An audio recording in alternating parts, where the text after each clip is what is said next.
It's crazy that no one is talking about this. This work was done as a collaboration between several research labs across the world and is about creating physics simulations on a computer to teach AIs about the world. And what are the simulations about? Well, to help robots noodle around with things. Yes, I hear you saying, Carolee, what does that mean? Let me try to explain. When we try to teach a robot to navigate safely in the real world, first, we don't just drop them on the street and let them learn the basics there, not at all. What we do is that they put it in a simulated environment where we can give it crazy hard tasks. And when it has demonstrated that it has learned everything and is safe, then we can consider testing them in reality. This is called sim to real. Going from simulation to reality. Self-driving cars and robots are doing better and better in this regard. We have these little computer games where they can train. But for everyone else, there are two huge problems.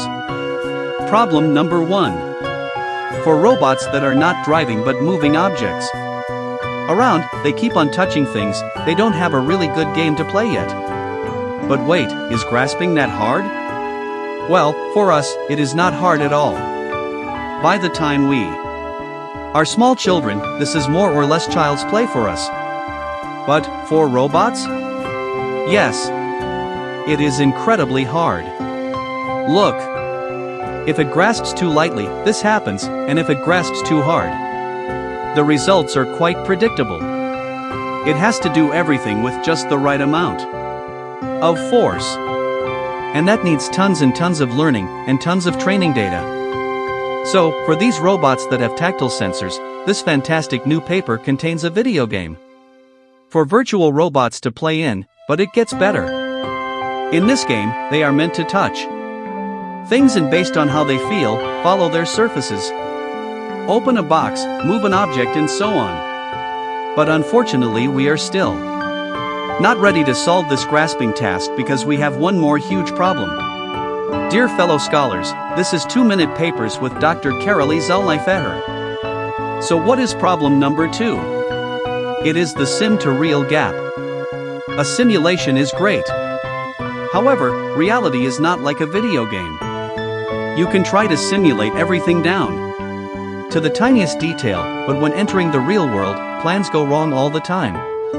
So, does it even make sense to have a video game that does not teach reality, but it teaches useful knowledge in a made-up world? Of course, it doesn't. So what can we do with that? Oh my, look at that. This is a differentiable system, which means that when we go from simulation to reality, and we see that there is a gap, we can account for the differences and automatically reprogram it to match reality much more closely. In short, we can close the gap between simulation and reality. That is absolutely incredible and is one of the key elements to make useful robots to fold our laundry in the future. So, can it finally do the grasping problem? We will see in just a moment. Now, there are many previous systems that can do parts of what this is doing. Rigid bodies, soft bodies, differentiability, optical simulations, they can do parts of it. But this new system seems to be the only one that has it all. And, whoa, look at that. It uses Tai Chi as a backend. Yes, fellow scholars, this is something that we have talked about approximately 600 videos ago. Yes, I think this might be the only corner of the internet where you see the history of these research works unfold right before your eyes. Amazing. I love my work. Now, grasping. You remember that too soft was not great, grasping too hard also not great, but after learning in this simulated environment, let's see, yup. That is just the right amount of force. This concept really works. So cool. So I would like to send a huge thank you for these brilliant scientists for giving this away for all of us for free. And of course, a big thank you to this cat too, who surely is the mastermind behind all this. It is probably thinking, finally, I am inventing robots that play pat-a-cake with us. What a time to be alive. I mean, when cats do it among themselves, it always ends up in a brutal fight. Look at that.